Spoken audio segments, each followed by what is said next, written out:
Hey all, and welcome back to Puzzle Data Gaming and a new video on the channel going over my Atlas tree that I'm going to start with in Necropolis League. There are a few things to consider before you look at an Atlas tree and your build. Firstly is this league is going to be more difficult than any other league because you cannot opt out of the league mechanic. So a build that might just reach red maps may now struggle to get into early red maps because of the modifiers on the map. Because of that, I'm delaying my league start video because I need to do some tweaks to actually get a crit transition sorted out and shore up the build earlier on to make sure it can breeze through the earlier parts of the content.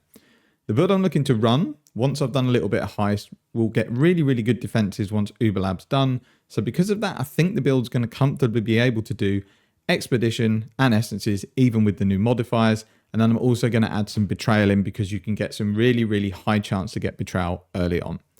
With the rework of the Atlas tree, you can get 100% chance to spawn any mechanic you want to do and any master you want to do. So if you want to delve, you can get it so that Nico spawns in 100% of your maps. If you want to do Betrayal like I do, you can get Jun to appear in 100% of your maps, and you can really target the content that you want to do.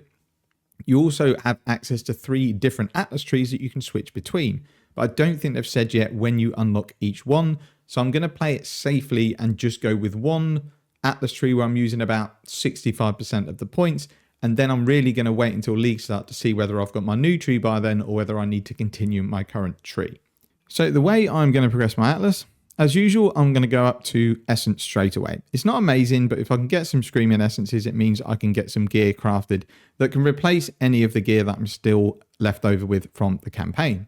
I do plan to heist at league start for about half an hour to an hour, to get myself enough currency to get a 5-link, get my unique swords, have enough for a perseverance when it comes up, and hopefully buy some very basic resistance and life gear so that I don't need to worry about gear until I'm into red maps.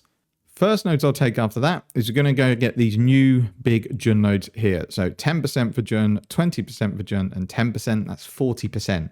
So 4 out of 10 year maps, you're going to get Jun. It should really be 5 out of 10 if she still have a base chance to spawn, but I'm not sure if she does. And then we're going to go down here and get these new expedition nodes. These alone, again, are massive. They give us 52% to get expedition. When we add the 8% base chance, that's 60%. I'm going to ignore Gwenin as usual. I'll do Danig and Tusion and probably Rog. I'm also going to come down here and get more Betrayal nodes here because that gives Jun even more chance to spawn. By that point, she's going to be turning up in 2 out of 3 of the maps, and I can hopefully get all the unveils I want really quickly and start testing out some early safe houses. Betrayal is also really good if you can do the safe houses because it's really good XP. Interrogating members is also good XP, and if you can do it in every single map, this can be a good way to get a boost to XP.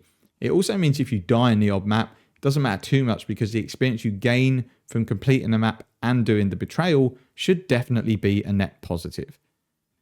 I'm then going to come and take all this expedition wheel here, but I'm ignoring extreme archaeology. I don't really like it. I don't like it when I brick expeditions, and it can just make it a little more difficult. And I do feel if you take that, you kind of need to take these nodes here to lower the life of the monsters.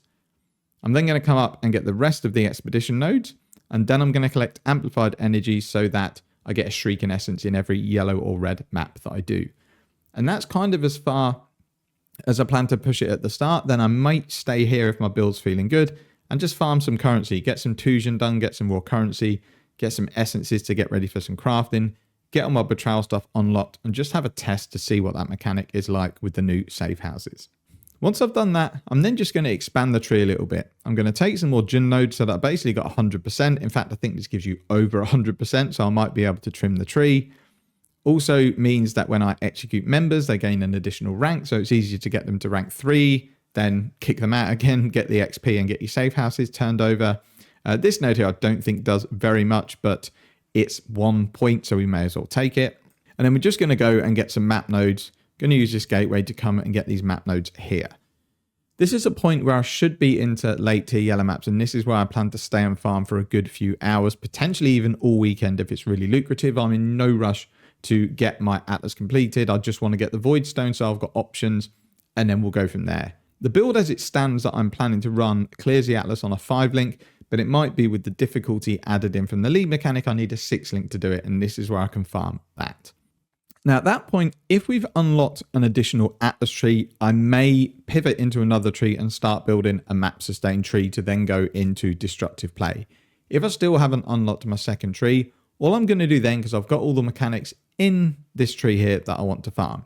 If I decide I'm done with Betrayal because it's not very good, I can dump all those nodes and go into another mechanic. If I decide I don't like Expedition anymore, again, I could dump these and go elsewhere. But I don't really want to go spending respec points when we're going to get a couple more Atlas trees at our disposal. So what I'm probably going to do is go and take some Kirak mission nodes. So we're going to go down here to get the 1% chance. I don't know if it does appear there. They're this way this league. It looks like it's been flipped. But if you do follow it, just make sure you go down these 1% routes here. We're then going to go and get all these 1% nodes here, and then just these 1% nodes here as well. So we can see here that that gives us a 13% chance to grant a Kirak mission on completion, which is just going to help me finish my Atlas off. At that point, I'll have 2 Void Stones. I'm pretty sure I've unlocked a second Atlas tree by then, but I don't know what it's going to be yet. I really want to have a play around with this tree and see what everyone else is doing. So if I do build a second Atlas tree and do a different farming strat, that video will probably be released once the league is up and running. But this is 100% what I'm looking to do at league start. It's going to give me enough essences to craft and sell. It's hopefully going to give me lots of raw currency from Expedition, along with hopefully some Rod crafts, maybe some Danig rerolls that we can sell. And then with Betrayal turning up in every map, we'll get our unveils done really quickly. And we'll have a really, really good chance to look at what that new Betrayal mechanic is like and whether it's worth farming. That's it for this video. The build guide for my build should be out in a couple of days. As I said, I'm going to add some more parts to it because I just didn't take into account the difficulty that the league mechanic is going to add. And I don't want people to have a bad time playing the build.